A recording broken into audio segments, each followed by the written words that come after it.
फगुनिया भागती हुई आई और अपनी फ्रॉक की जेब में से एक कागज़ की पुड़िया निकाली जिसमें उसने लड्डू छिपाए हुए थे।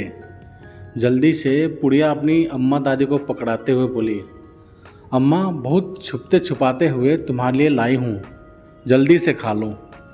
अगर माई आ गई तो आज हमारी खैर नहीं। जर्जर हुए शरीर को किसी तरह समेटते हुए उस नन्ही सी चंचल सी फगुनिया की दादी भीगी हुई आंखों के साथ धीरे धीरे उठी और फगुनिया को गले लगाकर बोली, ना जाने कौन से अच्छे कर्म किए थे मैंने जो इतनी प्यारी बिटिया मिली मुझे। फगुनिया अम्मा को अपने से अलग करते हुए बोली, लड्डू खा काहे नहीं लेती हो, आज हमारी पिटाई करवाने का सोची होगा।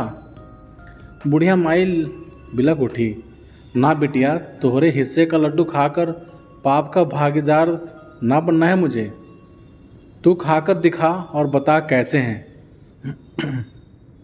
मेरा पेट तो तुझे खाते हुए देखकर भी भर जाएगा। फगुनिया ने आंखें तरेरते हुए कहा, माई ठीक कहती है, बुढ़ापे में सब सठिया जाते हैं। कल तो तुम्हारा कुछ मीठा खाने का मन कर रहा था, आज माई के साथ उनके काम पर गई थी तो मलकाइन के घर में कोई पूजा थी, उन्होंने ही सबको लड्डू बांटे। मुझे 4 लड्डू मिले थे तो 2 माई ने ले लिए थे, बाबू को देने के लिए 2 बचे थे, वो मैं त्योहार वास्ते ले आई, तो तुम्हारी तो नौटंकी ही शुरू हो गई। इतने में कमला फगुनिया की माई की आवाज़ आ गई। दोनों दादी पोती की तो जान ही निकल गई।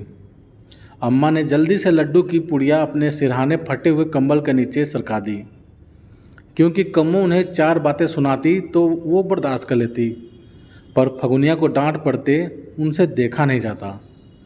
कम्मो अंदर आ पाती तभी पड़ोस की मानसी आ गई और कम्मो को बताने लगी कि उसकी दादस भगवान को प्यारी हो गई, इसलिए वो अपने परिवार के साथ आज शाम की ट्रेन से गांव जा रही हैं।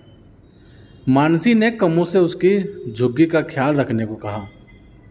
कम्मो ने दुख प्रकट करने की बजाय मानसी से कहा, तेरे तो भाग ही खुल गए, जो बुढ़िया दुनिया से चल गई। एक हमारी बुढ़िया को देख, भगवान जैसे इसकी मरने की तारीख लिखना ही भूल गया।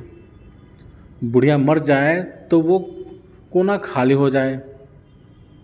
मानसी ने भी उसकी हाँ में हाँ मिलाते हुए कहा, हाँ तेरी इतनी छोटी सी झुग्गी है, तुम 5 को कितना मुश्किल होती होगी एक साथ ज़मीन पर सोने में। कितनी जगह तो बुढ़िया की चारपाई ही घेर लेती है।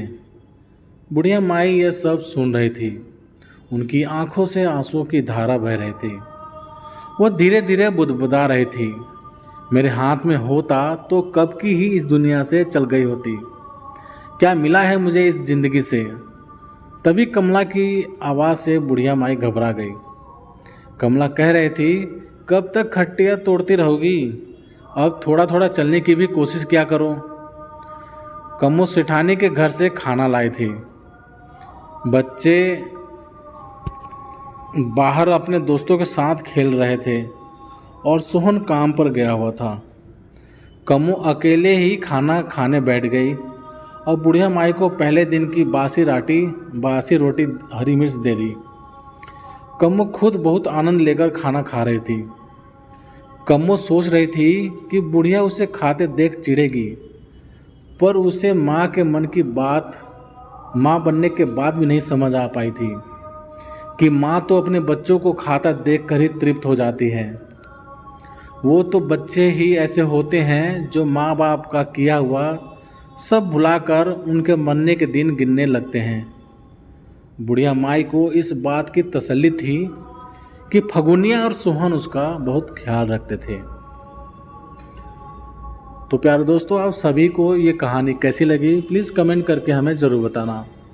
यदि कहानी आप सभी को पसंद आई हो तो लाइक करना, शेयर करना और चैनल पर नए हो तो प्लीज़ चैनल को सब्सक्राइब भी ज़रूर कर देना। तो चलिए दोस्तों, मिलते हैं आप सभी से एक और नई कहानी के साथ। तब तक के लिए जय हिंद, वंदे मातरम।